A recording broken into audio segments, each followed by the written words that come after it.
बच्चों, प्रथम अध्याय से ही हम हल करेंगे एक और सवाल।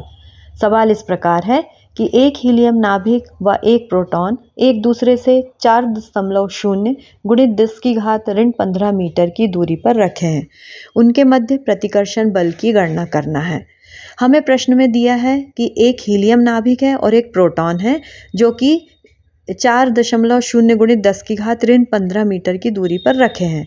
तो हम लेंगे Q1 बराबर 2He4 पर आवेश, यानी जैसा हम जानते हैं कि हीलियम नाभिक में 2 प्रोटॉन पाए जाते हैं, इसलिए हम मान रखेंगे 2 गुणित 1.6 गुणित 10 की घात ऋण 19 कूलाम।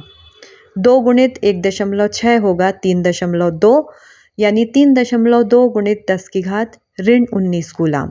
और दूसरा दिया हुआ है एक प्रोटॉन, यानी Q2 का मान होगा एक प्रोटॉन पर आवेश, यानी 1.6 गुणित 10 की घात ऋण 19 कूलाम। R का मान दिया हुआ है 4.0 गुणित 10 की घात ऋण 15 मीटर। अब हम सूत्र लगाएंगे। दोनों के मध्य कार्य करने वाला प्रतिकर्षण बल F बराबर 1/4 पाई एप्सिलॉन 0 Q1 Q2 बटे R स्क्वायर। 1/4 पाई एप्सिलॉन 0 का मान बच्चों आपको पता है 9 गुणित 10 की घात 9 होता है।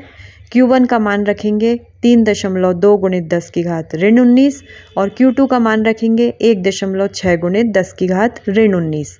R का मान हमें पता है 4 गुणित 10 की घात ऋण 15 का होल स्क्वायर। इसको रीअरेंज करेंगे। 9 गुणित 3.2 गुणित 1.6 गुणित 10 की घात 9 गुणित 10 की घात ऋण 38।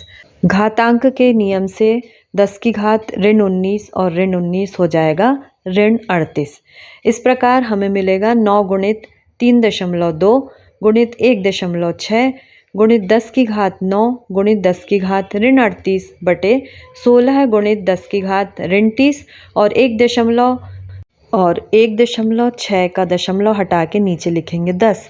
इस प्रकार हमें मिलेगा 28.8 गुणित 10 की घात 9 गुणित 10 की घात ऋण 38 और नीचे की घातांक 10 की घात ऋण 30 ऊपर आके हो जाएगा 10 की घात 30 और 10 हो जाएगा 10 की घात ऋण 1। इस प्रकार 28.8 गुणित 10 की घात 39 गुणित 10 की घात ऋण 39 दोनों एक दूसरे से कट जाएंगे और अंत में हमें मिलेगा 28.8। चूँकि ये हमने निकाला है प्रतिकर्षण बल और बल की इकाई होती है न्यूटन, तो हमारा आंसर होगा 28.8 न्यूटन।